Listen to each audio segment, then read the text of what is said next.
Hello, my fellow Alaskans, and good evening. Hopefully, you guys all got your official election pamphlet booklet in front of you. I'm gonna hope to do a very quick rundown of all the election things that you need to know, who I think are the best choices to vote for, what's going on in our current election cycle right now, and major concerns or things of interest that may be worthwhile. Don't forget to like and share this video. Liking and sharing is the best way to make sure that this gets seen by the most amount of Alaskans out there, so that other people can be able to have a different opinion on who they should be voting for or might want to vote for out there in our current elections. Top of the news things out here today. We have hit our 400-mile mark on the border wall. 400 miles have officially been built. Woo! Way to go! We have the highest GDP ever recorded on record right now for an economy that was completely and still is completely, utterly destroyed by the Chinese virus that we have going on out there. To see such a record breaker like that, our economy is strong. It's coming back even stronger. With President Trump being in office for 4 more years, it will be the strongest America has ever seen. I hope that will be the case. And but I'll get into more details about that here in just a little while. And in case you have missed the latest news, Joe Biden, Hunter Biden, they have the biggest scandal in the world going on right now. All the breaking news that's coming out about that and the pay to play with the Chinese, the Ukrainians, the Russians, multi-millions of dollars being funneled and financed through Hunter Biden, directly using Joe Biden's name, who has, from all implications out there, has financially gained a windfall from all of this. Mainstream media is doing their best to bury the stories. Every post that I have shared so far on that reaches less than 100 people out of my 3,000 plus followers out there. So I hope you're all been paying attention. But we are here today to talk about Alaska elections. So let's get right down to the nitty gritty. Let's start talking. Pull out again your official election pamphlets booklet. I will be going through this pretty much from cover to cover, but I'm not going to be reading everything that's in it. I am just going to brush through. You can see I got just a few tabs here, but I am going to run through all the different districts and who I think would be the best candidates for elections.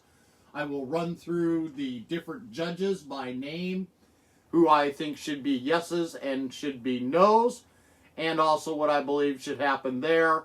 And then I will also cover ballot measures 1 and 2, and so that we got a better understanding what is going on with those 2 different ballot measures that are in the booklet itself. But we're down to our final 4 days in elections right now. We are in crunch time. I am getting constantly messages throughout the day, people asking me who they should vote for. So today I'm going to take the time to break this down for you so that you get a good rundown. Again, don't forget to like and share. This is the only way we're going to get the information that's out there. I have been sharing posts with my selections for the election already. Unfortunately, I'm watching how many people those are reaching out there. Facebook is doing a good job of suppressing everything, including the video I'm making right now. They will make sure this video doesn't reach very many people. It's up to us to like and share it. And share it right now. People like to watch live videos. They don't like to watch videos after they have been done as often as they do when they are being made. So if you share it right now, the more likelihood more Alaskans are going to be able to watch this and get informed about our current election cycle. So let's get right into our Alaska elections. And as you can tell, I love my PFD. I hope you love your PFD. If we want to have a PFD in the future, this election is critical that we make sure we vote the right people into office and remove those out there that have consistently and constantly done everything in their power to steal our permanent fund dividends away from us. All right. Flipping right on into this right here, we're going to start right on out because they have Joe Biden and Kamala Harris as the first 2 in the booklet for who to vote for. I shouldn't have to say anybody that follows my page. They're very obvious reasons why I would personally never ever vote for them in my lifetime. They are two of the most corrupt, worst candidates that you could ever ask for. Far left socialist programs. They have outright, openly admitted they will ban fracking, which is what Hillcorp here in Alaska that just took over the contract up in the Prudhoe Bay Legacy fields. That is their specialty, is bringing old fields back to life. They just bought it from BP. This will decimate them. This will make it so that our legacy fields that are beginning to deplete themselves will not be able to bring new life back to them if they are to ban fracking or just outright stop any kind of funding that comes towards making sure that happens out there. Joe Biden openly admitted it on the debate stage against President Trump out there that he will ban all oil out there, do everything in his power to make sure that production is taken away. That means ANWR will never get developed. Just to make that clear, can you hear me now? ANWR would never get developed. Our state and capital budget here in Alaska is highly, highly dependent upon our oil production to be able to have any tax revenue to be able to pay our budget with. If we don't have the oil pumping through those pipeline up there, we won't have a state and capital budget. We will have state taxes, and you will find each and every one of us that is a working person find our taxes increase by 70%. You heard that right, 70% to cover the loss in oil revenue if those things are shut down.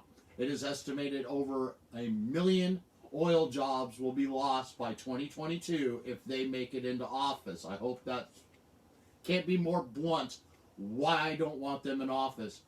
Kamala Harris is the far left socialist. She has backed up everything from the Green New Deal to making sure that you name the socialist program out there, from Bernie Sanders' health care for all, and the AOC's Green New Deal. 100% behind it.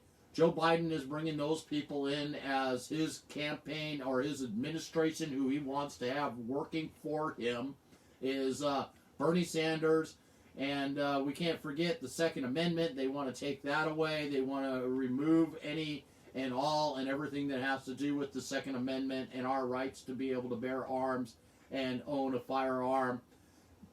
Taking away any rifle that is in existence out there, even though they are less than 3% of all of the firearms that cause crimes and murders in our country right now. Just the point blank, outright what there is. My vote is for President Donald Trump. I am voting for him this year. I voted for him in 2016. I will vote for him again this year. His accomplishments of what he has been able to accomplish on the foreign and domestic policies out there. Tax breaks for all of us in the lower and middle class. If you are anywhere from the poverty level to middle class, you have watched a 20% increase in your income in some cases, and an average of $2,000 a year more in your pocket than you were getting under the Joe Biden and Obama administration that they had for 8 years. Those guys, all they wanted to do was tax. This is the same thing that's going to happen if Joe Biden and Kamala Harris gets elected into office.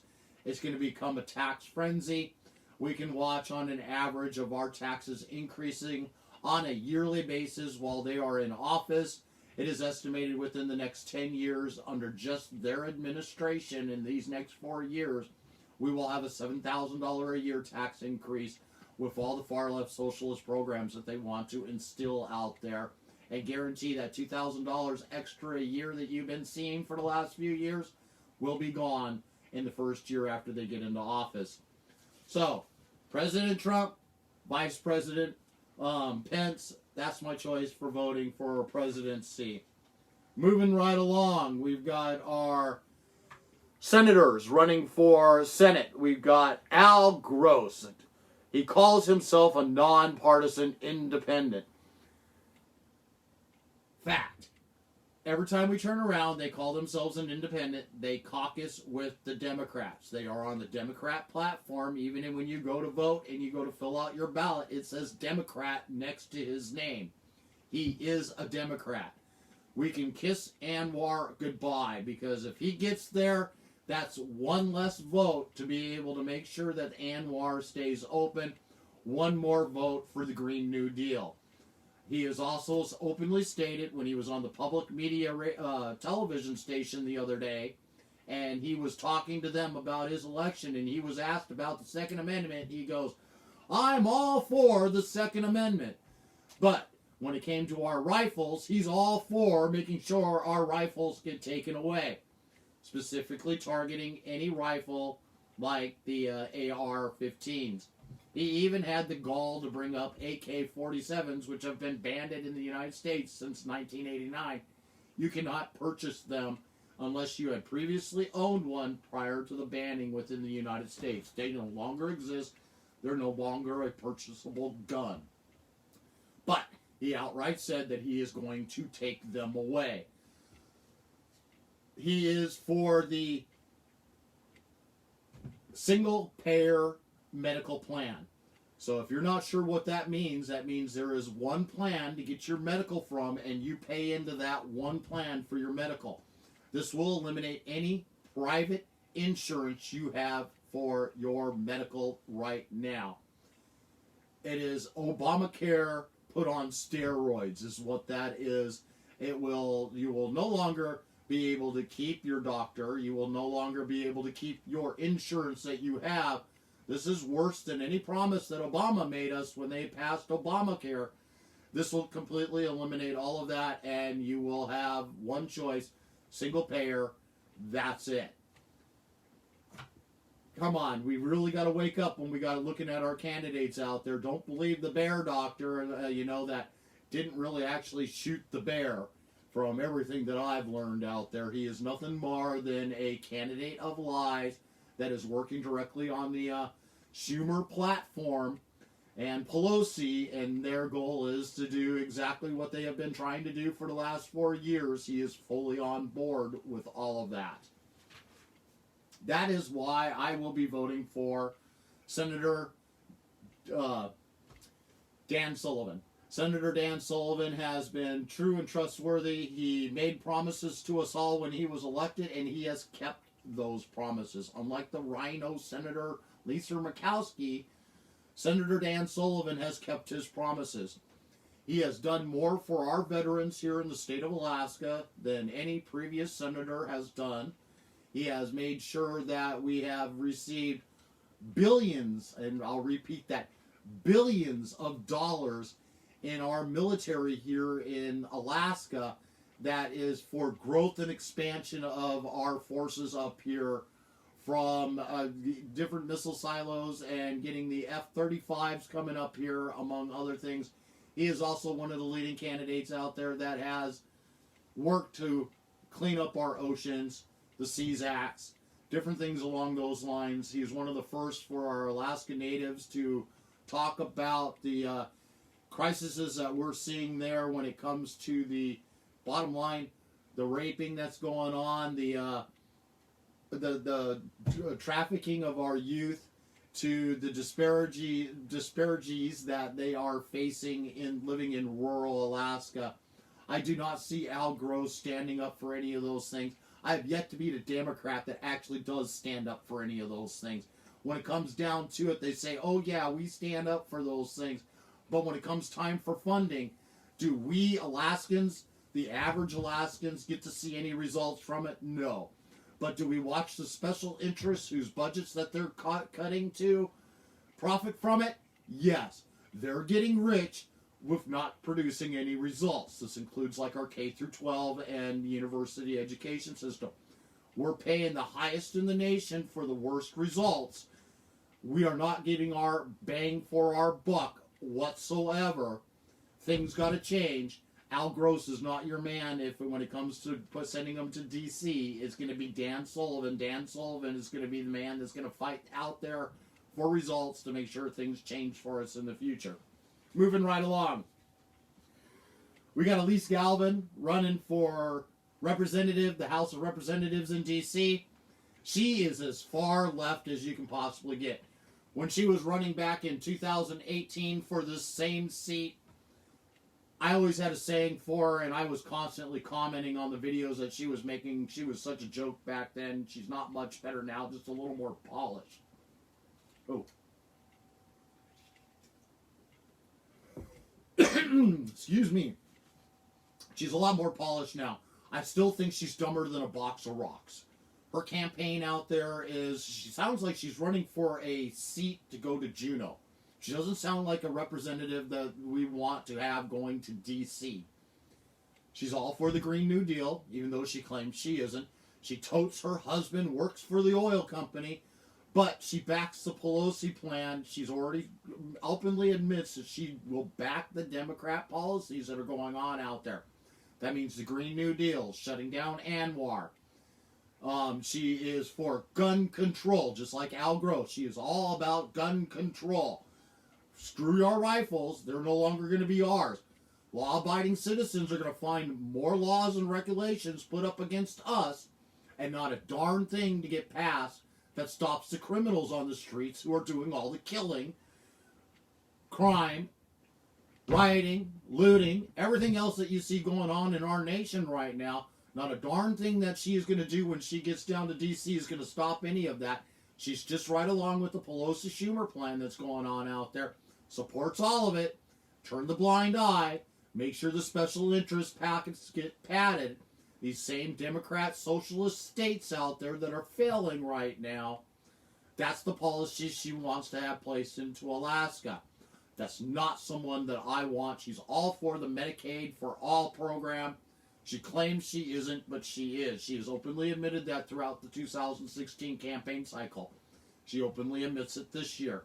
Just a little bit more polished, trying to keep away from that Medicaid for All saying it, but that is exactly the plan that she endorses. I'll be honest right at this point. I am not going to vote for her. I'll also be even bluntly more honest. If I had a better candidate than Congressman Don Young, I would be voting for them instead. But Congressman Don Young is tried and true. We know where he stands at. He works for Alaskans. My biggest concern with him is how old he is. I would like to see a younger person go into office that has his capability. John Nelson gave him a great offer this year. I wish he would have made it into through the primaries, running against Elise Galvin right now. Don Young made him a promise that if he won the primaries, he would go down to D.C. with him and mentor him down there. I hear rumors there's people like probably Nicholas Pagage, who's campaigning right now in his campaign, junior, not the senior one. That is working towards a possibility that maybe he'll be running in the next 2 years for that seat. Hard to say, but I'm not voting for Elise Galvin. I am voting for Congressman Don Young. You guys out there already know who Congressman Don Young is. Vote for him. Excuse me. All right. House and Senate districts. Good way to break our House and Senate districts down. A Senate seat, like Senate District A, has House Districts 1 and 2 in it. Senate District B has 2 and 3 for the House. Senate C has 5 and 6. Senate D has 7 and 8. So whatever the A through T is for the Senate seats, they got the corresponding 2 house numbers sitting next to it if you were to count up every single time. Makes it really simple to remember which seats is what Senate seats matches the House district seats, because you get 2 representatives for the House and 1 for the Senate when you go and vote for your district areas. So let's break them down page by page for who's running in them. We've got Senate District D, which is the first one that shows up in my pamphlet here. And we got Thomas Lamb, Democrat nominee. Says it all. I'm not even going to go into, I'm really not going to break these people down very much, because the bottom line is They got a Democrat by their name. They can't be trusted. They are all for being in our illegal binding caucus. I will say this for every single one of them. They want to join the illegal binding caucus. They are all for using and spending our permanent fund dividends to fund government.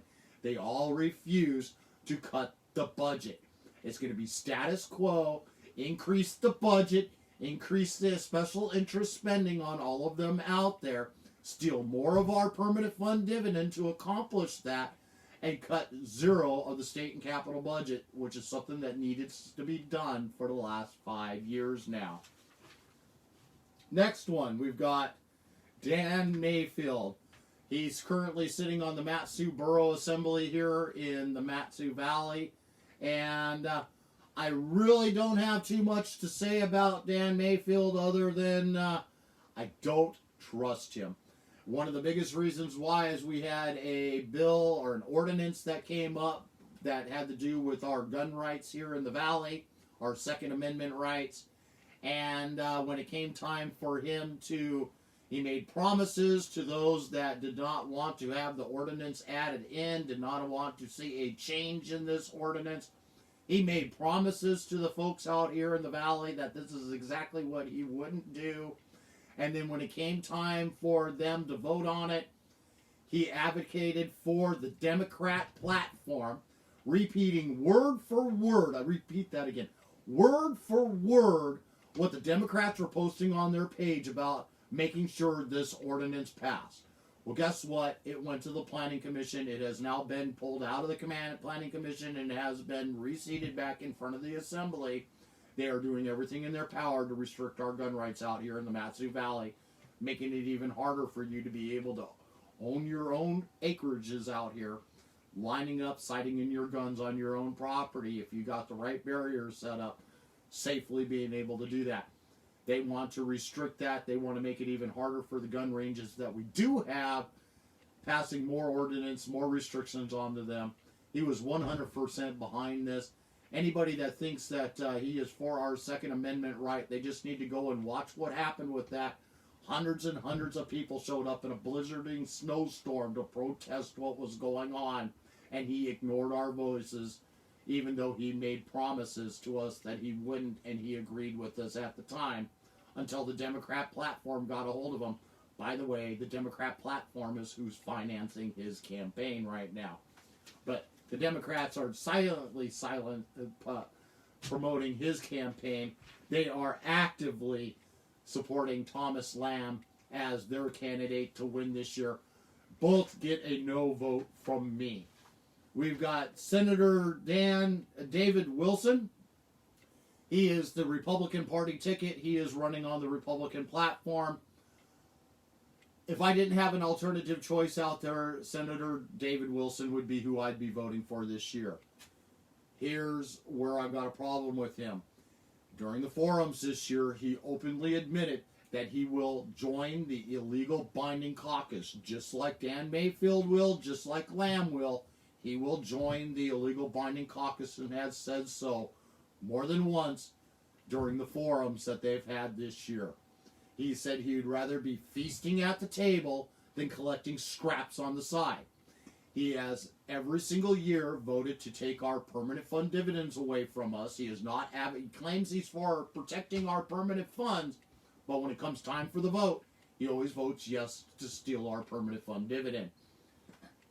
I am a no vote when it comes to Senator David Wilson.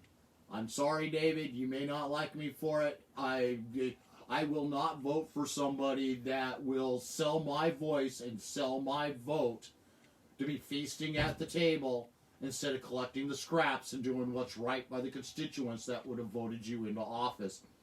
That is why I will be writing in, and he is not in your booklet.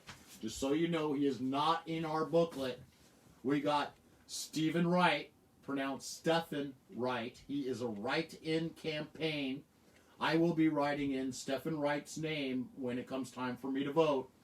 That is who I am going to be sending to Juneau. That is the person's name that I will be adding in when it comes time to voting for Senate District D. All right, we're out of Senate District D, and let's go to the House District 7. This is part of the same district, same people you get to vote for. James L. Burton, who is running, he is a petition nominee, in other words, Democrat. He is running on the Democrat ticket. He is all for the Democrats. He is 100% going to vote along the Democrat lines. Illegal binding caucus, still the PFD, everything and anything that you can possibly think of. Increase the budget, no cutting of the budget. This is why I will not vote for any Democrat out there. His counterpart that is running against him is Christopher Kirka. I am 100% behind Christopher Kirka. He has my vote. He is 100% behind the statutory PFD, and he wants it put into our Constitution and saved. He wants to cut the budget. He wants to get the budget reduced, so that way the revenues that we have coming in, tax revenues, budget matches what revenues are coming in. Quit stealing our PFDs. This man, Christopher Kirka, if voted into Juneau, will be a no vote on the state and capital budget if they try to use our permanent fund dividend again to pay for the state and capital budget. He has my vote. So is Stephen Wright. So we're in the same districts. Stephen Wright, Senate. Christopher Kirka for the House. District 7. Senate seat D. All right. We've got House District 8. We've got Kevin McCabe running for the Republican Party out there. I'm 100% behind Kevin McCabe. He too is 100% behind the statutory PFD. And for cutting the budget, he has worked plans out there for reducing the budget. I know what they are. Very solid candidate. He is for the statutory PFD. From the promises that I have seen him make already to his constituents, he would also be a no vote on the state and capital budget if they try to reduce our PFD. He will stand strong and try to make sure that they pass a budget that matches the revenue coming in and quit stealing the revenue that comes from our permanent fund dividend. It's not their money. They shouldn't be allowed to spend it. That's why I'll be voting for Kevin McCabe this year. There's supposedly a Democrat running on that ticket, but I don't see their name anywhere on here, so I don't know what happened to that there. Maybe I'm just not allowed to see them in my pamphlet book, and I don't think that's the case, though. We got House District 10. We got Rep. David Eastman, Republican nominee. I am 100% behind David Eastman. He has done everything right through his entire terms in office. He's running for the House seat. He's behind our statutory PFD. He has been a no vote on the state and capital budget. Excuse me. Boy, I haven't had any cough all day long, and now here I'm talking, and I can't stop my throat from itching. Rep. David Eastman has my vote. He's for the statutory PFD. He has been a no vote on the state and capital budget. He loves to call the House of Representatives to order and make them go on the record for why they're voting the way they're voting. If I could pick 40 people out there to be on the House of Representatives in our going to Juneau, I would love to see 40 of them just like him. He's all for cutting the budget, getting it to be reduced to match the revenue that we have coming in. Christopher Kirka, Kevin McCabe, David Eastman, all three of them, same principles, very strong candidates, all for reducing the budget. They have a yes vote from me. We got House District 10, and this is who is running against David Eastman. It's Monica L. Stein Olson. 100% Democrat down the line. 100% all for joining the illegal binding caucus. She will sell out our voices, sell out our votes if she makes it to Juneau. Kiss your PFD goodbye. Literally, kiss your PFD goodbye if she gets voted in. Her platform is not about Alaskans. It's all about this special interests lining their pockets, status quo, increasing the budget, making sure that healthcare and everything else gets increased, more money to K through 12, more money for universities of Alaska, increasing their budgets. More than the $3.6 billion they spent on health and social services this past year. She's all for increasing that and giving more health care, free health care to Alaskans. Absolutely nothing to do with reducing the budget and making sure we have a responsibility of making sure that you do not spend more than you make and quit spending and stealing our PFDs. All right, House District 10, David Eastman, 100% all behind him. We got Jim Cooper, Senate District F, Democrat nominee. What can I say? It's a Democrat. Democrats are all about spending money, increasing the special interest pocketbook, increasing the budgets, increasing what they get yearly, stealing our PFDs to pay for it. I cannot back a single Democrat out there ever. Not a single one. It is impossible for me to be able to support a Democrat. I have a hard time supporting a lot of the Republicans just because we had so many darn rhinos out there. We still have rhinos running in it. I mentioned one of them, David Wilson, earlier. We've got to be careful who we vote for. We got to make sure the right people get in the office. I am a no vote for Jim Cooper. He is not a candidate for District F. He will take our PFDs away from us. District F. I am a yes vote for Shelley Hughes. She openly came out during the forums this year and said she will not join the illegal binding caucus in the Senate. She refuses to join them. She flipped the middle finger to Senator Kathy Kiesel, told her where she could shove it, and I was so proud of her when she had done that. I literally got up and applauded her when she made that announcement during the forum. And I stand behind her. I have always stood behind her. This is one senator that I really do like. I go out of my way when I find out she's got a meeting going on so that I can participate in them. She is one of the few people in the Senate that sits down and talks to her constituents on a regular basis, does live streams during the Juneau sessions that are out there. Her and Senator Schauer, who's not running this year, they work hand in hand. Excellent senator to have out there. She has my vote this year. Senator Shelley Hughes, Gold Star Standard, wants the statutory PFD. She kind of flip-flops a little bit on that. I wish she would get more solid on our permanent fund dividend, but as for what she runs for and the promises that she makes, she does a darn good job of making sure she keeps her promises. So that is why I will be a yes vote for Senator Shelley Hughes. And that is in District F.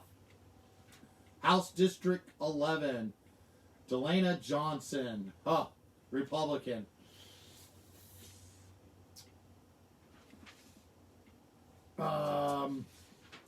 Well, I guess she's got a yes vote from me.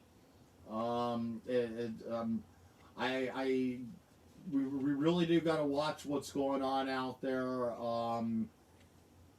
She's got a yes vote for me. I'm not going to go into any details. Just Delana Johnson, Republican nominee for House District 11's got a yes vote. Flipping through the book. House District 12, Representative Kathy L. Tilton, 100% yes vote for me. She has given it to the Senate majority and laid it out. She does not have a hesitancy to expose what is going on out there. Last couple of years have been really rough. I would love to see the senator I saw during the Walker administration come back over these next couple of years and toe the line and be a no vote on the state and capital budget when it comes to stealing our permanent fund dividend.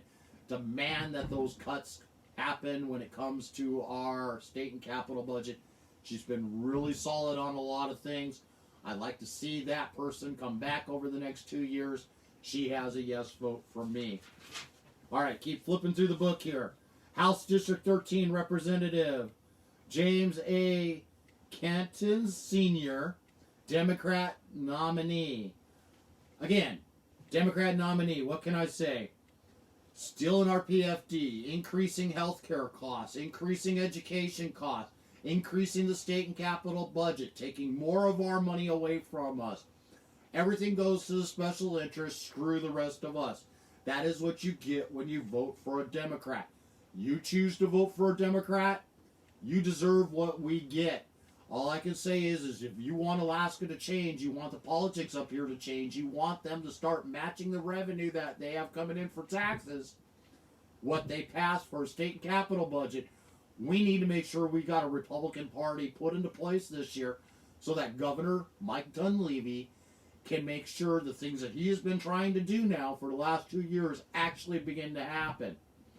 The only reason why they didn't happen is we had too many dang rhinos that got voted in when we thought we gave him a Republican majority this last 2 years. Those rhinos flipped it into the Democrats' hands and gave them an office. We voted 7 of those rhinos out this year. They did not make it through the primaries. They didn't make it through the primaries because they're exactly that. They were turncoats. They were Democrats.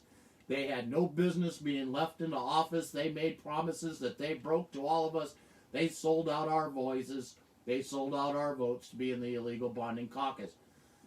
Got good examples for you. Senator Kathy Giesel. We got Coghill. We've got LeDukes. Those are just 3 right there that got voted out this year because they cannot keep promises. God rest his soul, cannot.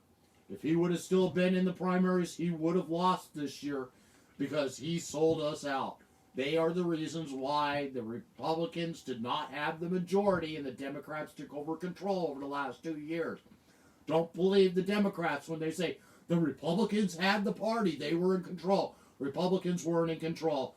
They handed it over to Bryce Edgmond and Senator Kathy Giesel, and the illegal bonding caucus sold out our voices and votes. And that's where the agenda and our PFD stealing legislators all came about. We don't get rid of these people this year. We won't have a PFD. We're going to watch budget increases. We're going to watch a lot of state taxes being added in. A lot more of the money that we make get taken out of our pockets to pay for their overbloated budget that they should have been cutting for the last 5 years in a row now. We got Ken McCarthy is in District 13, who is running against James Cantez. And Ken McCarthy is my choice. Don't know a whole lot about Ken McCarthy, other than he's more of a conservative than he would, and I would prefer to see him in office. He has not, as far as I understand, signed any of the PFD pledges that are out there saying that he is for the statutory PFD, but at least I know on his platform he is for cutting the budget, reducing it down, getting it to where it matches the revenue that we have coming in. Bottom line to that means that we can have our statutory PFD back. I'd love to get SB 26 repealed, get it completely gone, stop their POMV draw, which is completely illegal. They completely ignore the statutory PFD laws that are still in effect. They illegally, every single year, are not giving us our full statutory PFD. We need to vote the right Republicans into office this year, or alternative write-in candidates, to make sure that these people have control when they get into Juneau. So I am a yes vote for Kevin McCarthy. Moving along. District 14, House. Kelly Merrick. What can I say about Kelly Merrick? She is one of the few candidates that I know that had the backing of the unions in her election in 2018. I'm not seeing so much publicity about the unions backing her because her husband is deeply involved with the unions. She seemed to appear to be a solid House representative this past 2 years. She has voted upon the Republican line, has been in the minority. Not a bad candidate to be putting back into office. I will give a yes vote for Kelly Merrick. I would love to see her make it back to Juneau this year. House District 14, Nonpartisan, you can call petition candidate, just call it a Democrat, call it what it is. Mike Reisinger, he is an outright Democrat. I do not see him working for Alaskans. I see him following the Democrat platform, increasing the budget, increasing our health care, increasing the money that's going out to it, increasing the state and capital budget, doing absolutely nothing to reduce it, stealing more of our permanent fund dividend this year. Reisinger gets a no vote from me. Moving through to the next one. Bill Wielkowski, Democrat. He says he's a strong, stand-up, supportive person of our permanent fund dividend. He has fought hard to give us our permanent fund dividend to keep the statutory PFD. He's the one that took Bill Walker to court when he took our very first one, and we'll bring up that a little bit later, but he was the one that fought the case there, that changed the language, that changed it from shall to may, and began the first theft of our permanent fund dividend that the judges ruled upon through the executive order that Bill Walker had passed. And thank God Walker is gone. Every single year since then, Wielkowski has been a yes vote on the state and capital budget when it comes time to stealing our permanent fund dividend. So anybody that claims that they are a staunch supporter of our permanent fund dividend and a fighter for it, they should be a no vote when it comes to the state and capital budget every single year. Bill Wielkowski has been a yes vote. You cannot call yourself a permanent fund defender when you keep voting yes to steal our permanent fund dividend. I am a no vote for Bill Wielkowski. Bottom line to it. That was District 8. I wish there was somebody running against him. There isn't. As far as I know, there's nobody running against Wielkowski, so it's not like we have much of a choice, but that is my feelings towards Bill Wielkowski. House District 15. We got Lindy Franks, Democrat nominee. I can't say it enough. Democrat nominee. They're for the illegal bonding caucus. They're for increasing our health and services out there, and the cost of the $3.6 billion is just not enough to spend. Got to increase that. Got to increase our K through 12 spending and our university spending, because they just don't get enough to have the worst performance in the nation at the highest cost. No performance based. They are failing out there. They're currently failing over dramatically failing our kids this year. They forced a brick and mortar systems type schooling into a virtual classroom.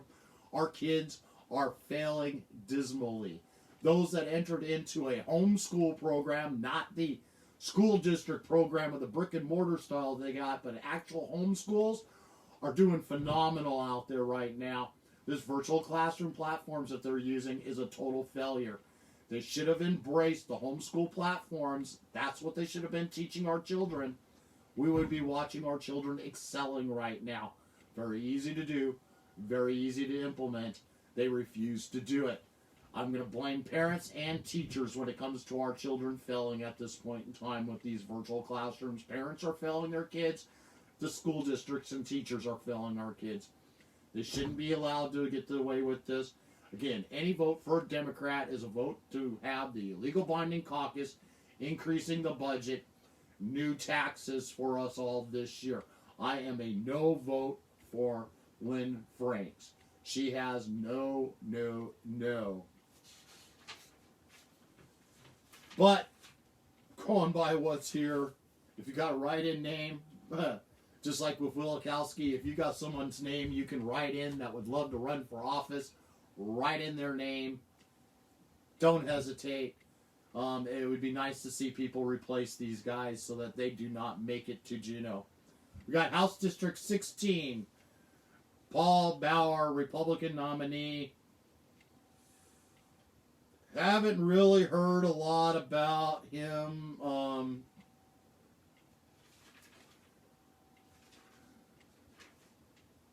Just flipping through here. I mean, if I had a choice when it comes to House District 16, I am a guaranteed no for Bauer. I do not like him. Just something about Bauer just scares the living crap out of me. He's like a Democrat in sheep's clothing. That's the only impression that I could to describe him. He wants you to think he's for one thing, but everything I'm hearing out there says he should be a no vote.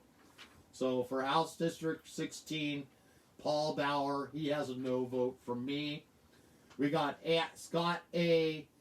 Caucus, a petition nominee. He is a libertarian. Libertarian nowadays, that's no more different than saying a more extreme version of a Democrat.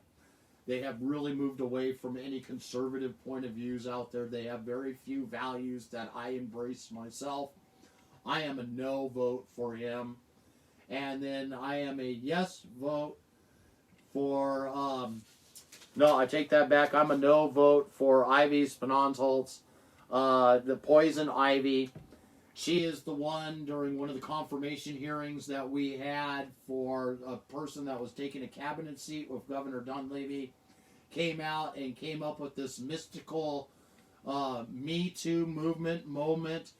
This magical unicorn flew in from Venus, whispered into her ear that she was that this person had a Me Too moment in his history. Refused to name names. She did this when it was came time for the final vote for this confirmation of this person. Refused to name names. Refused to tell the person that was running for this position who it was.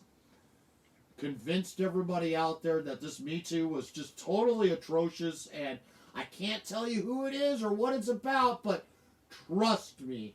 This was all during the Me Too things that were coming out during the 2018 personally Kavanaugh time, Brett Kavanaugh, you know, the mysterious people popping up saying, oh, gang raping and all this other stuff. That's Ivy Spanholz. I am a guaranteed no vote for her. If I had to choose out of the three candidates running for House District, Bauer has my vote. I don't really, like I said, I really don't like him. There's just something about him that just bothers me, but out of the three candidates that are running for House District 16, Paul Bauer would end up getting my vote. I wish I had a better choice out there, but that's who it is. The other two, too scary for words, are not worth your vote. Guarantee it. Spanholz, a no. Caucus, a no. Bauer, yes. Moving on, House District 17. Andrew, or Andy Jofferson, Democrat nominee. We all know where he stands at. He is an incumbent that's coming back again. He's all for still in the permanent fund dividend. He's all for increasing the budget. He's all for making sure that we do not have a voice in Juneau. All about the special interest. If there is someone running against him or a write-in that we could add in on House District 17, enter in their name. This is one person I wish would have had a candidate running against him on the opposite party so that we could make sure he did not make it back to Juneau. He does not have our best interests as all Alaskans in mind. It has everything to do with the special interests and what they want him to do. Increase the budget, steal more of our PFD to cover it. Will not reduce the budget. I am a no vote for Andy Jofferson. Same with House District 18. We got Harriet A. Drummond. Wow, all I can say is this person is so far left on the socialist platform, it's not even unreal. I wrote up several articles on her throughout the last couple of years of the different things she has come out and said, the different things that she demands get voted for, the veto overrides, the increasing of the budgets for all the different socialist programs out there that are nothing more than money drains on our economy. Health and social services going through the roof. She wants more. She thinks education needs to have more money to get the worst results at the highest cost in the nation. Harriet Drummond is a no vote for me. This is District 18. Keep on flipping through the book. If there was someone replacing her, I would be voting for them. All right, we got Senate District J. Tom Begich, Democrat. What can I say? You know, I can keep going through the list about Democrats. He's just a repeat of every single Democrat that I've described prior to this. Spend more, keep spending, increase the budget, illegal binding caucus, Harriet Drummond, Spanons baggage, all about the illegal binding caucus. House District 19, Guarantor, another Democrat nominee, all about the illegal binding caucus stealing our permanent fund dividends to pay for the special interest. Not a single one of these people have our best interests in heart. Tom Begich, if there's a write-in candidate that you can put in to replace him, write their name in. Tom Begich doesn't deserve to go back to Juneau. House District 19, Guarantor, just covered her just briefly there a second ago.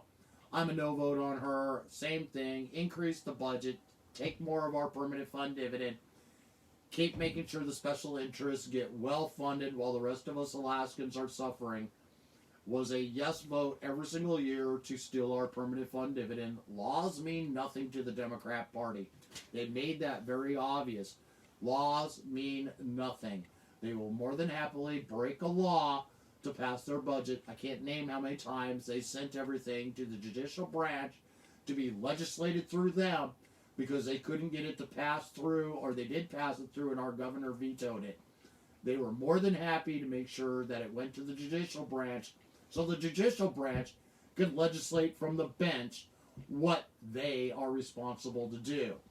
Sad world we live in. This is not how things are supposed to work. Oh, House District 20, Zach Fields. Zach Fields recently came out with an article with Zawalski from the Bethel District. I'll get into her a little bit later. Zach Fields thinks that there should be a mandatory mask mandate throughout the entire state. He's all for more lockdowns, making sure that we continue to suffer through this virus crisis. He was all for making sure the CARES Act money went to the special interest, demanded it. He can care less what happens to the small businesses here in the state of Alaska. He's an Anchorage representative. He does not care about us. He sold out our voices, our votes, to be in the illegal binding caucus. He is an advocate, staunch advocate of stealing our permanent fund dividends to fund government. He can care less about us. Zach Fields is a guaranteed no from me. Keep moving right along. Matt Clayman, he says he's all about the law. Yeah, he's all about the law, all right. SB 91, ring a bell to anybody? Staunch supporter of that. He is somebody that is more than happy to steal our permanent fund dividend also.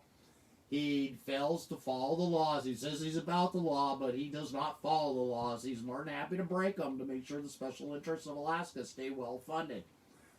Highly recommended by Alaska AFL-CIO, the unions of Alaska.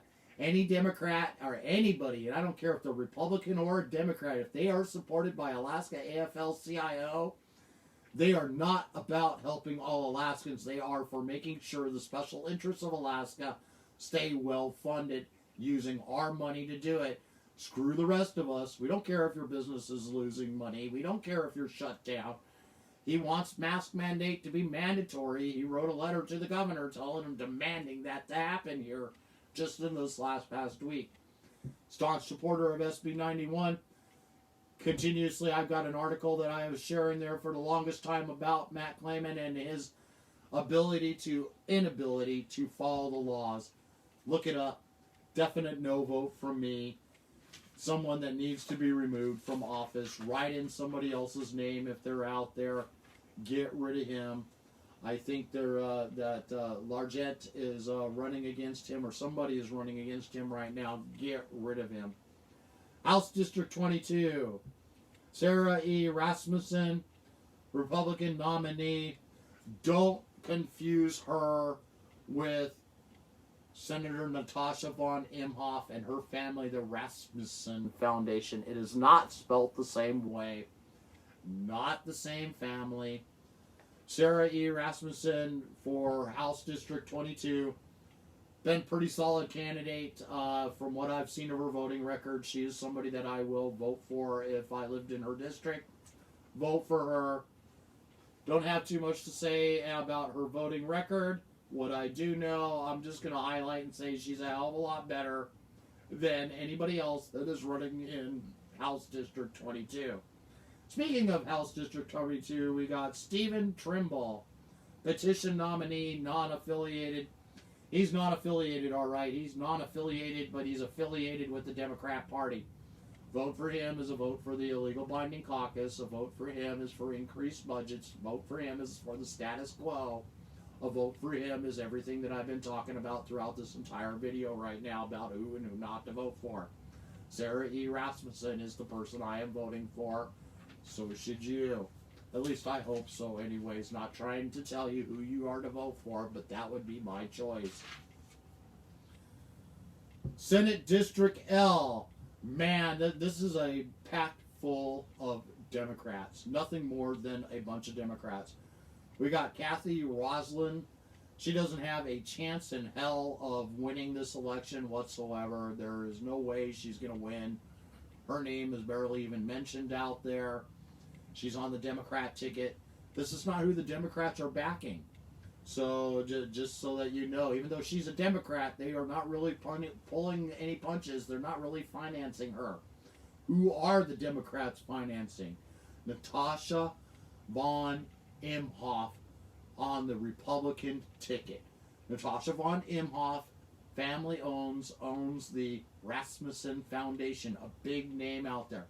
Senator Natasha von Imhoff sat on the chair of the Finance Committee as chair of the Finance Committee in the Senate for the last couple of years, passing bills in the state and capital budget that her family profited multi-million dollars a year from. Huge, huge, huge, hundreds of millions of dollars went to her family that she was directly involved in writing the bills that went to her family. Her name came up a lot this year because Anchorage dictator ex-mayor Ethan Berkowitz and his homeless program, the housing program, $22.5 million to spend on the homeless project for those 4 buildings. Her family is the direct benefactor of all that money that is going to be spent from the CARES Act money going directly to her family, who she also happens to sit on the board with. Direct conflict of interest. This is one senator that has no business making it back to Juneau. I have never met anybody out of all 60 people that are sitting in Juneau. This is the one person that has the most conflict when it comes to what is being spent out of our state and capital budget. Her vision, her future for the state of Alaska is 100% stealing every penny of our permanent fund dividend to fund the special interest. Special interests like her family. She is backed and supported by Alaska AFL-CIO. They are spending hundreds of thousands of dollars campaigning for her out there right now. They want her in the office. The Democrat Party is campaigning for her. They want her back in office. They know she will join the illegal binding caucus. She is one of the leaders of the illegal binding caucus that has perpetuated the higher spending every single year and stealing more money out of our pockets, making sure that our permanent fund dividend gets eroded and taken away from us. She is a no vote for me. There is a write-in, I will repeat this, a write-in campaign. Stephen Duplantis. It's pronounced Stephen Duplantis, but if you were to spell it out, it's Stephen Duplantis. He has my vote. He is a true Republican. He is 100% behind our statutory PFD. He wants to reduce and cut the budget. I wish he would have made it through the primaries and beat her out. He ran a zero budget campaign against Natasha von Imhoff. He had won the night of the primary election. Unfortunately, mail-in ballots, by the time they all got counted and tabulated, he had lost against Senator Natasha von Imhoff. I was really sad to see that happen. Stephen DePlantis needs to be written in. We need to remove this rhino. Like I said, the other one that's the Democrat nominee has zero chance of winning this one. All the Democrat votes are going to end up going to Imhoff. All the Alaska AFL, the union votes, are all going to go to Imhoff. They're counting on it. They count on it every single year. That's why I'm writing in Stephen DePlantis, into that ticket that is Senate District L. Can't repeat this one enough. Senate District L, Stephen DePlantis, right in his name.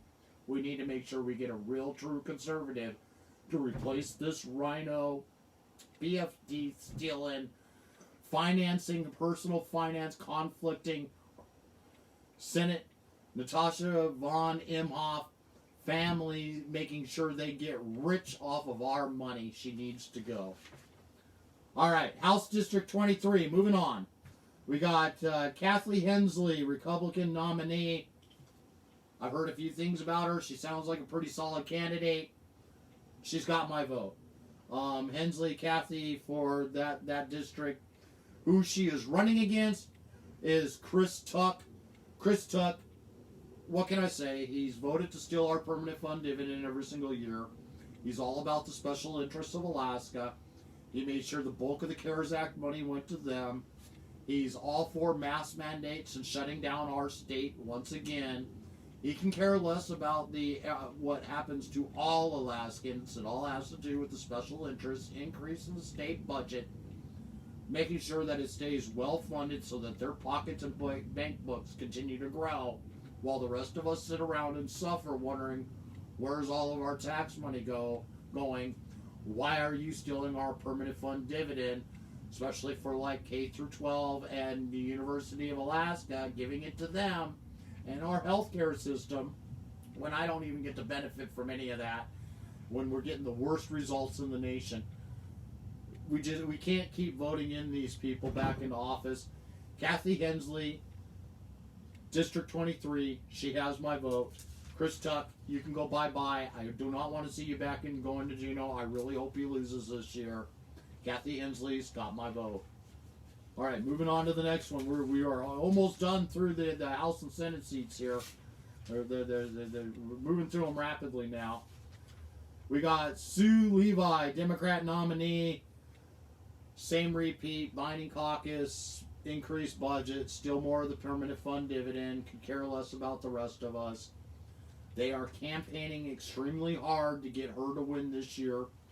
They want her put into office. They're really upset that the Republican nominee that we've got out there is running right now.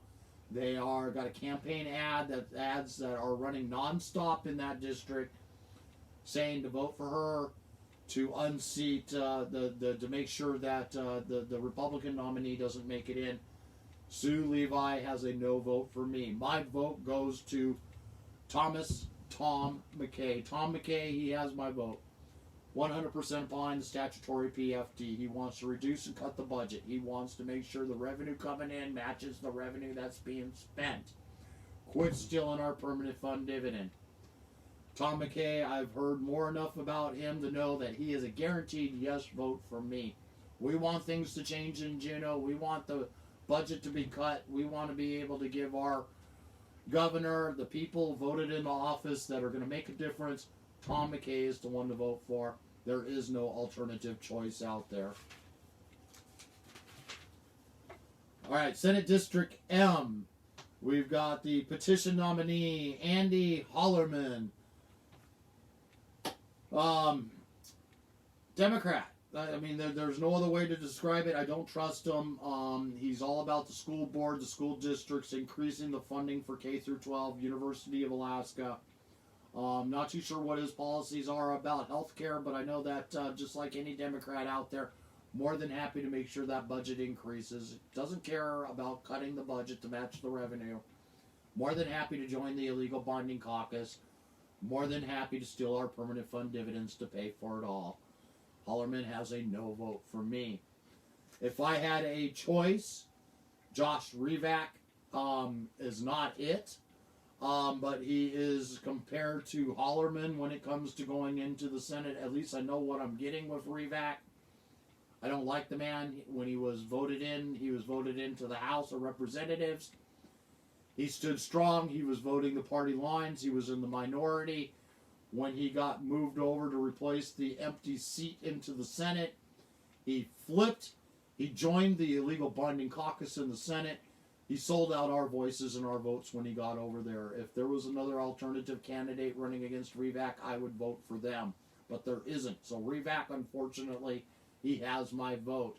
Because the alternative is more money being taken out of our pocket. Good possibility of income taxes, state taxes being added on to our what we are already paying on out there right now. At least for Revac, I know where he stands. If we had a true Republican majority sitting inside of the Senate, he will toe the party line and hopefully would never ever join the illegal binding caucus again.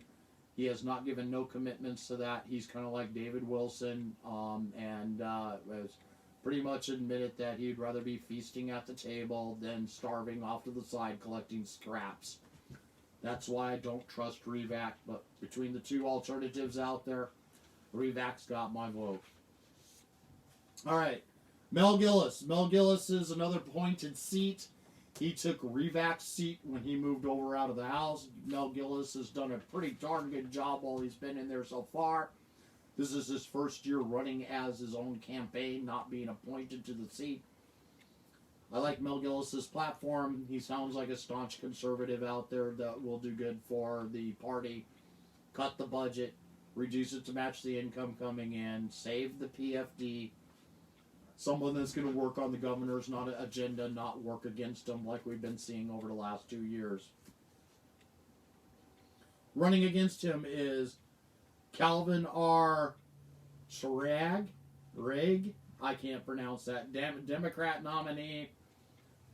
Can't say it enough. Democrat. Illegal binding caucus. Increase the budget. Increase the health care that we pay out there. Increase the school funding. Increase everything that costs us multi-billion dollars a year. Stealing more of our permanent fund dividend will join the illegal binding caucus if he is voted into office. I am a no vote for him. Mel Gillis has my vote in House District 25. House District 26, Laddie Shaw. I like Laddie Shaw. There's not much I can say bad about Laddie Shaw. He's a good soul. He was supposed to have gone over to the Senate but he was rejected because he would not join the illegal binding caucus of Senator Kathy Giessel and Natasha von Inhofe's little clan. They rejected him because he would not be a part of their little clan and sell out the voices and votes of the constituents. Unlike Revac, they rejected him. Solid conservative, stood strong in the minority in the House against Bryce Edgman and their far left agenda they had going on there all year, last 2 years. Laddie Shaw has my vote again this year. Laddie Shaw for House District 26. Senate District N, Carolyn Kerr. Don't have much to say about Carolyn Kerr. I've met her a few times. I would not really call her a Democrat. I would not call her a Republican neither. She is an undeclared. Too wishy-washy for me. Didn't run a solid enough campaign for me to get any personal views on her, but she is not who I would be voting for. Carolyn Kerr, if you're looking for an alternative vote, maybe throw it her direction, but that's not who I'd be voting for. Next one is Carl Johnson, Democrat ticket. They are backing his campaign 100%. Alaska AFL-CIO, one of the biggest socialist unions that we have in the state of Alaska, who works hard to make sure that they vote in Democrats every single year to get rhinos like Senator Natasha von Imhoff voted into office every single year. Someone who's going to pass a state and capital budget that finances their bankroll using our tax money to do it. Won't hesitate to steal our permanent fund dividend from us. Won't hesitate to increase the budget. Carl Johnson is a guaranteed no vote for me. Not somebody I'm going to vote for. And then we've got, like I said, between the two, Carolyn Johnson has my vote. Carl Johnson is a guaranteed no vote. Carolyn, that's who I'm going to be voting for this year. There's really not any alternative choice out there, but Carl Johnson is not the person to be voting in out there. Definitely do not vote him in. I'll repeat, Carl Johnson should be a no vote. Senate District N. All right, House District 27. We got Lance Pruitt, Republican nominee. I'm going to bite my tongue on this one and say vote for Lance Pruitt. Senate Minority Leader, the House Minority Leader for the last couple of years. He's done the best that he can with the people he's working with. I have not agreed with him most of the time with what he has voted on and agreed to do. He, I believe, was one of the votes that was for stealing our permanent fund dividend. Don't quote me on that, but I believe he was one of those that did. The alternative, they are pushing, the Democrat Party is pushing their candidate extremely hard against him. That's why I'm biting my tongue. Lance Pruitt is who I'm going to vote for. Lance Pruitt needs to make it back to Juneau this year. Otherwise, we're screwed. So, Senate District 27, Lance Pruitt has my vote. The Dirt Doctor, Liz Snyder. Oh man, the Dirt Doctor, what can I say? She is nothing more than the dirt that she's got her doctorate in. 100% Democrat candidate, all for stealing our permanent fund dividend, increasing the healthcare costs out there, increasing the budget going to K through 12 and education out there for the worst results at the highest cost in the nation. You name the far left socialist program that wants to be budgeted, she will be a yes vote on it. Increasing the budget, stealing every penny of our permanent fund dividend to do it. State taxes, income taxes, you name it. She is a yes vote. Openly admits all of that. Like I said, you name the socialist program. This is who the Democrats are pushing really hard for this seat. That's why Lance Pruitt has my vote. I know where he stands at. I know what he wants to do. At least I know where, if you got him a true Republican majority sitting inside of the House. Lance Pruitt is our man. Liz Snyder, she will sell out our voices and our votes to be in the illegal binding caucus. Openly admits it. She could care less about the constituents that would vote for her. Once she gets in the office, all that money is going to go straight into the special interest projects. Alaska AFL-CIO, like I've said a long time ago in the beginning of all this, anybody that is on the Alaska AFL-CIO that they are pushing to get voted into office is a guaranteed no vote for me. She is R. Fletcher, petition nominee, does not have my vote. He is a vote splitter. He is designed to take away from the Republican Party. He is a wolf in sheep's clothing. He is definitely working within the Democrat platform. They would like to see him get the votes to pull away from the Republican Party. Do not vote for Fletcher. He is, like I said, somebody that is not going to be working for the constituents out there. He is just a vote splitter. He is somebody that does not deserve to be put into office. Do not vote for Fletcher. He is a no vote from me. My choices is James D. Kaufman. Flipping the page here in my booklet. Again, I'm in the election pamphlet booklet, going through it page by page. James D. Kaufman, 100% permanent fund defender. He is for the statutory PFD. He is for cutting the Alaska state and capital budget and reducing it to match the revenue coming in. Can't say enough about him. I've met Kaufman on more than one occasion. I've got to talk to him about his platform and what he's looking to do. Unlike the Democrat Party, who have done everything behind closed doors this year and made sure that unless you're a part of their virtual meetings that they had, that once they found out who I was never allowed to join into them to hear what they actually had to say. James Kaufman, on the other hand, has come to many different forums. He sounds, and what he has told me personally, he is a staunch supporter of cutting the budget, being and helping out our governor to get what he had made promises to do accomplished. James Kaufman has my vote. This is House District 28. And here's the spoiler. Susan M. LaFrance, Democrat nominee, 100% socialist. You name it, she will make sure that it gets financed. Increase the budget, state taxes, income taxes, you name the tax, she's all for doing it. Excuse me, I gotta take a drink real quick.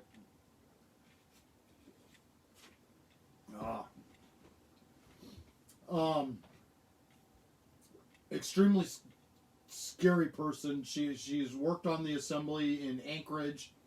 She's got a false flag campaign going on right now. She's been showing a picture of herself in between the Republican candidates out there, trying to pretend she is a conservative. She is not.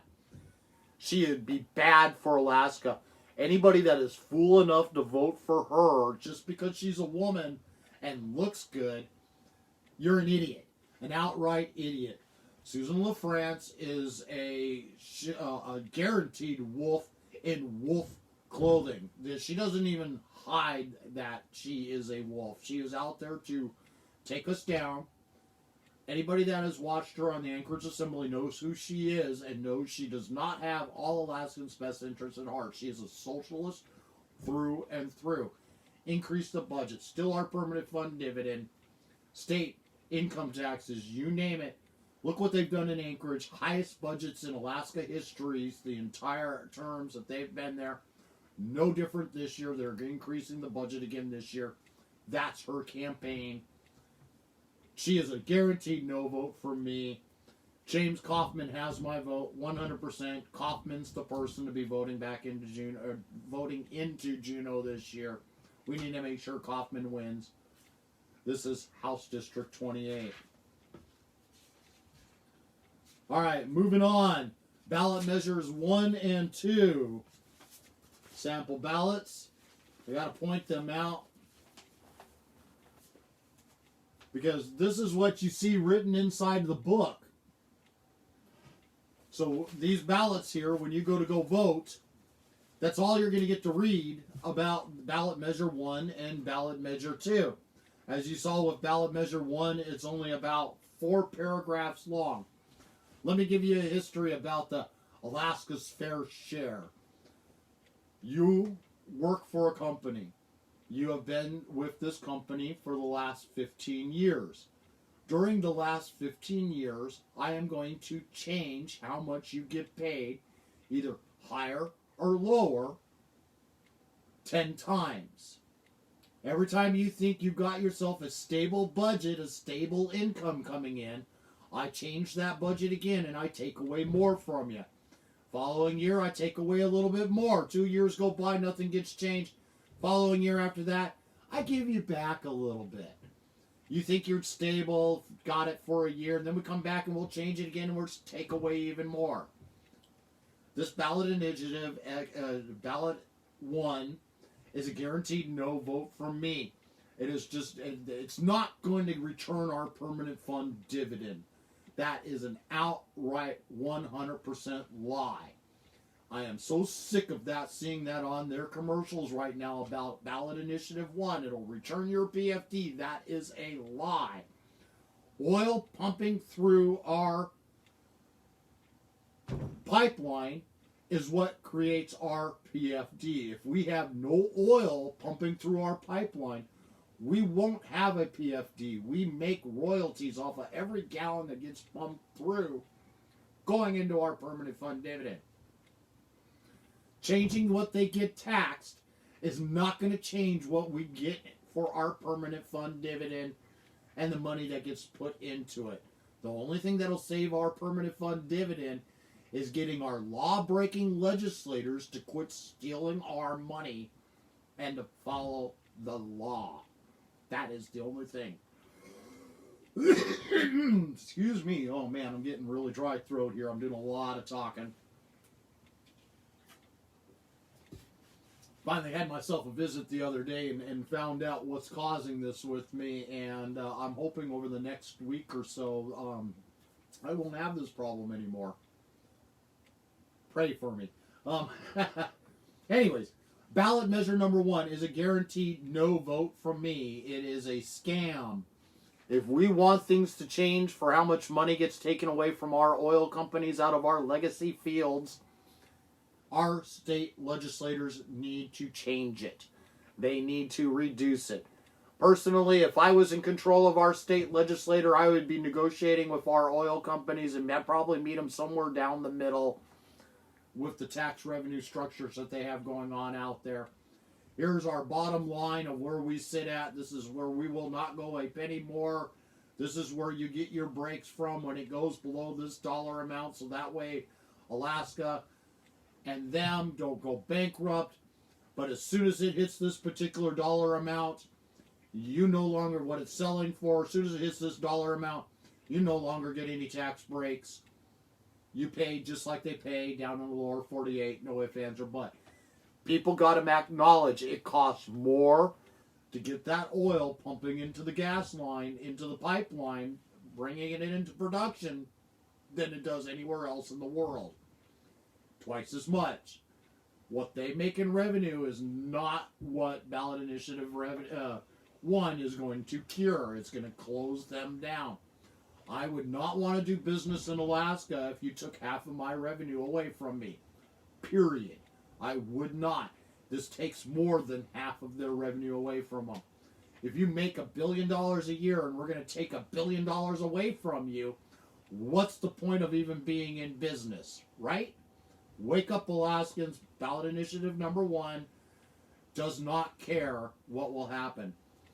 I'm sure you've seen the commercials out there where the Native Corporation did their own independent investigation because nobody else had done it. How many jobs it would end up costing and what it would be doing to our economy. We'd lose 6,300 good paying jobs here in Alaska as they shut down all production in the North Slope. Screw ANWR ever being built.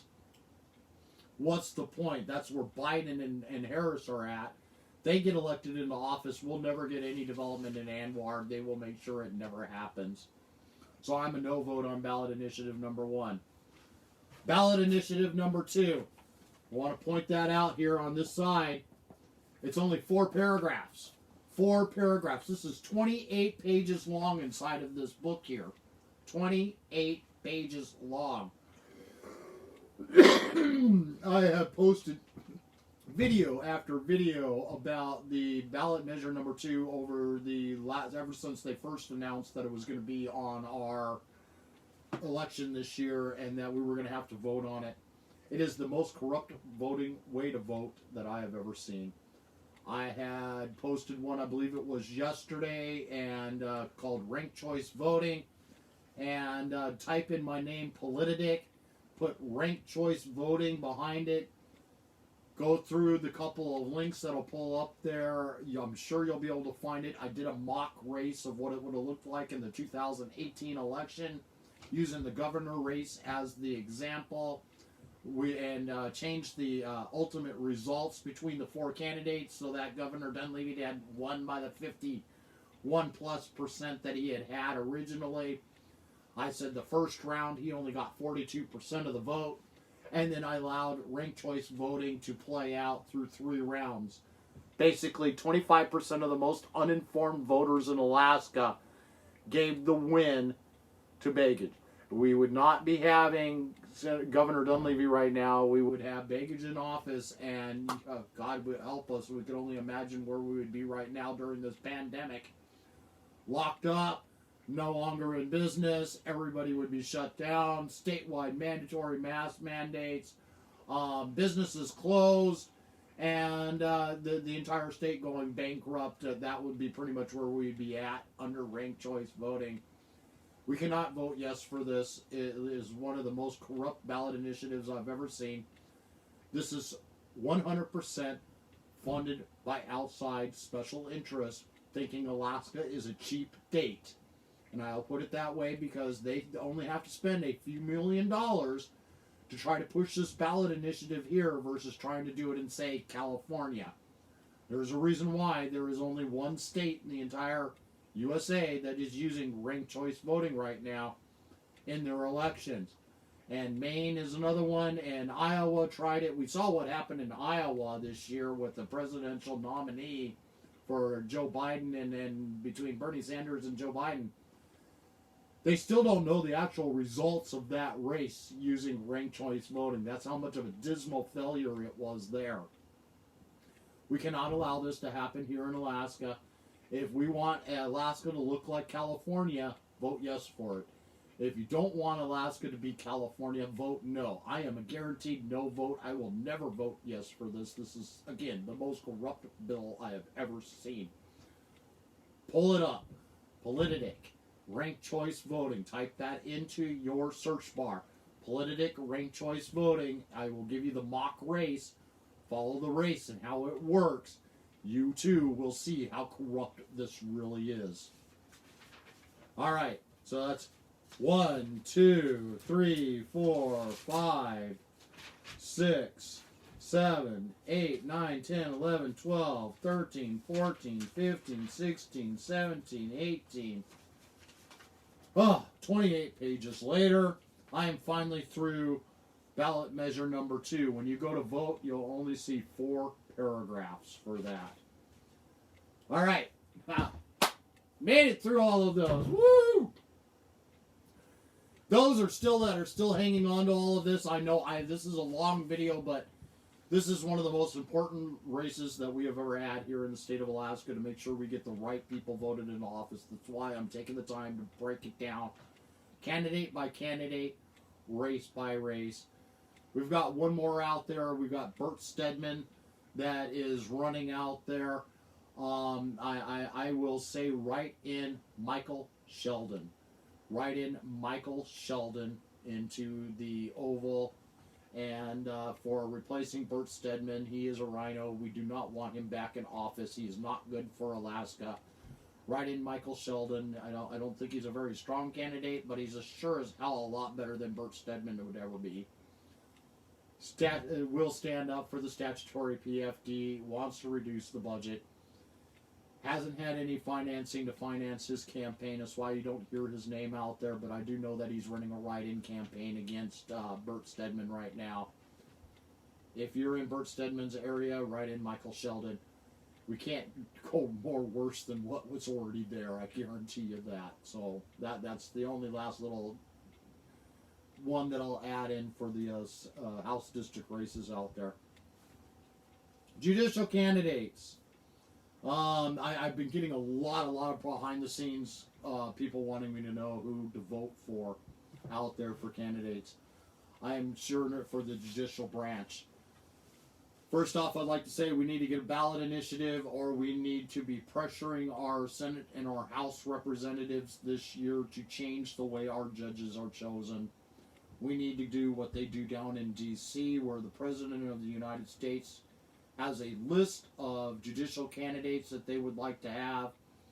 From that list, they pick the names of who they want to go through the confirmation process, and then the Senate sits down and interviews these candidates, and then they vote on whether or not to have them move into the position for a judicial position in our Supreme Court, Superior Court, so on and so forth. This is the only way we're going to get rid of the corrupt system that we have right now. Right now we have 3 judges, or 3 in the judicial branch, that basically pick 3 judges, and they present them to our governor. Our governor goes, oh yeah, well I guess that one. Then they have a small little vote, and they vote them in. So whoever the governor picks, that's basically who gets the seat. But it's our judicial branch who's handing them the list of this is who you are going to pick. Our judicial branch, the Bar Association, or however that is done in that particular area, picks the most liberal, far-left candidates that you could possibly ever name. That's the reason why we do not have a court system here in Alaska that works in Alaskans' favors. They are putting and electing people into, and this is not an elected position, but they're appointing judges that do not follow the law. They're making up their own laws on the bench. All right, enough said there. I want to see it go on a national level type system for picking our judges. Big list of candidates gets presented in front of our Senate. Our Senate sits there and does confirmation processes to put them into the position based upon what our Senate decides, yay or nay. Those are the ones that get appointed to that position. Supreme Court, we've got Susan Carney right now up for re-election. Supreme Court. This is a guaranteed no vote from me. I want Susan Carney gone. No ifs, ands, or buts. No on Susan Carney. Supreme Court Justice. We want to change things in here in Alaska for the better. We need to remove her. Here is our chance to do it. I'm going to give you 3 reasons why. Number 1, back in '94, she changed the laws that changed the sex offenders registry list and who will not be listed on that sex offender registry list. Made it simpler for those committing sex offender laws, breaking those laws, to keep their names off of that list and be removed from that list. And it has nothing to do with the people that are the victims have no say in the matter. They could have the most atrocious, horrific sex offender crime that you could ever name, and the victims have no say thanks to Judge Carney, Sue Carney.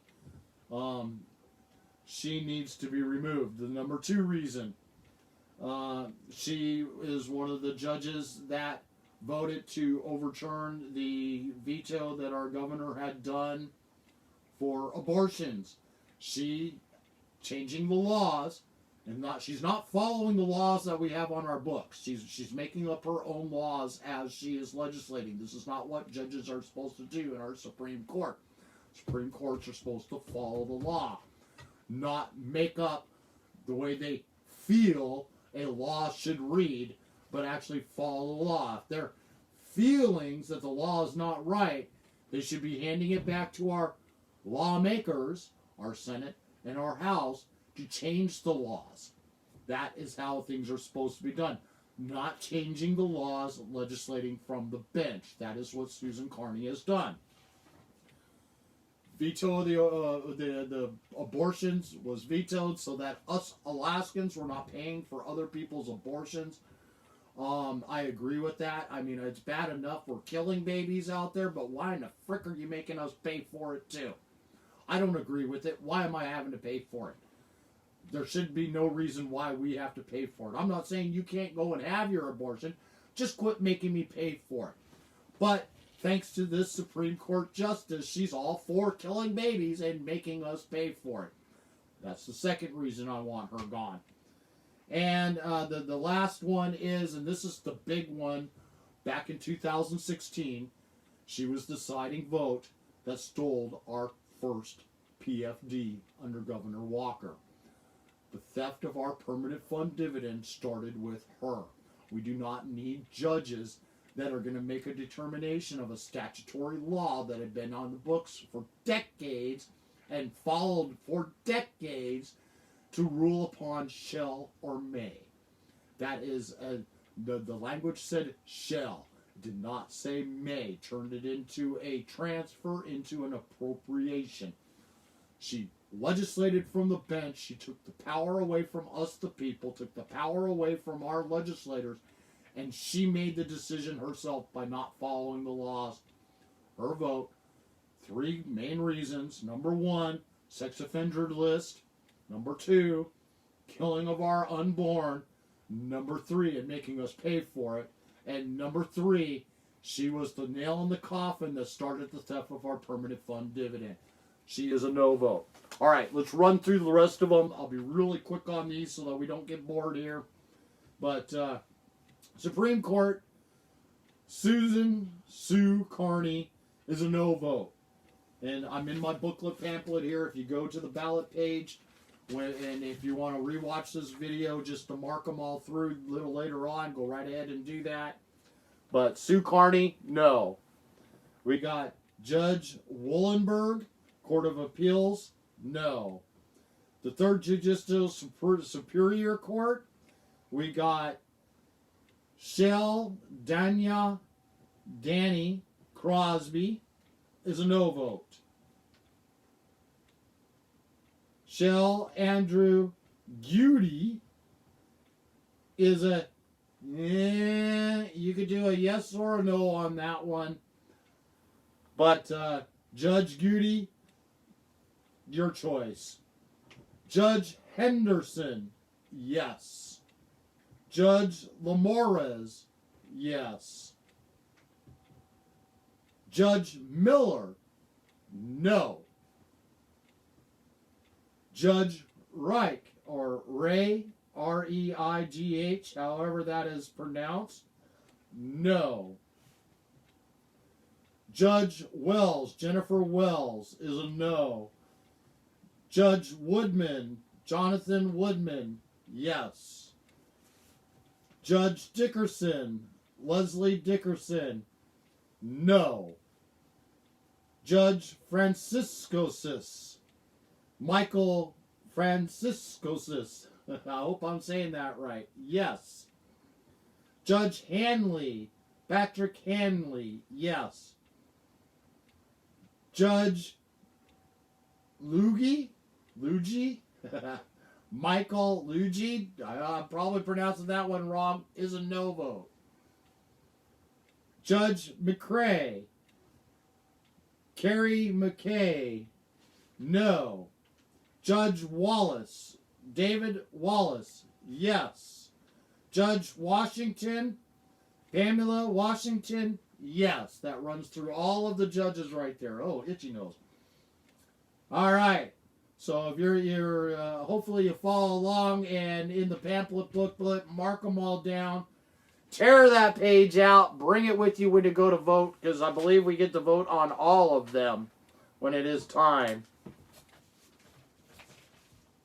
All right, I think that covers all of the judges. Wanted to flip through them really quick. Last, just parting remarks here. Permanent fund dividend, I wanted to point out that we have another record-breaking year of earnings in the permanent fund dividend. No matter what the legislators out there wanted to spin their tails saying it's not as much as what it should be. Let's just give you an idea. Total liabilities and funded balances, the total of money that is sitting in our permanent fund dividend, this is the corpus and our regular dividend, as of June 30th of this year, $67 billion. It's $1 billion more than what was sitting in there last year. This is after everything they paid out last year, and it's now got $1 billion more in it than what they started out with when they finished the last year's budget cycle and paying our permanent funds this year and the state budget. $67 billion in there right now. This is only going to increase. This is just the tip of the iceberg. So $67 billion as of June. They don't even decide what's going to happen until next year. I won't be surprised this hits $70 billion out there by that time, when that time frame, when it comes. They're going to scream and holler and say they don't got the money to pay us our permanent fund dividend. They followed the statutory laws. They could pay us a full permanent fund dividend. They could pay back every penny that they have stolen from us. And they would still come out way ahead by June of next year than where they are at right now. Wake up, Alaskans. Stop the theft. Vote the right people in. That's one of the reasons why I took the time to go through this booklet today. They're still in our permanent fund dividend. They have no right to be doing that. The money is there to pay us our everything they have stolen in the past years and the future PFD. Give us the $7,700 per person they have stolen already. Next year's predicted to be another $3,000 PFD. God knows we all need it with this virus crisis and the decimation it's done to our businesses, our family lives, the income that we made this year. Over 35% of the businesses in the state of Alaska have closed their door permanently forever.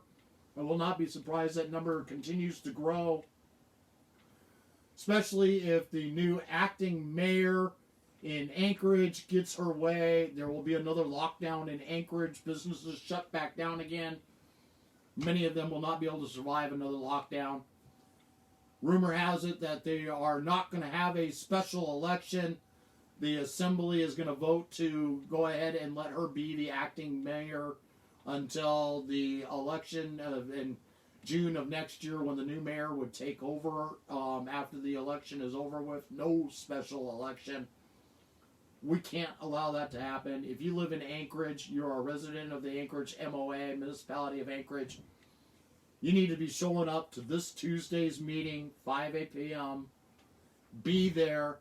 Demand that they have a special election to be held in January to vote in a new mayor. We need to remove this far-left socialist dictator that has replaced the far-left socialist dictator Berkowitz.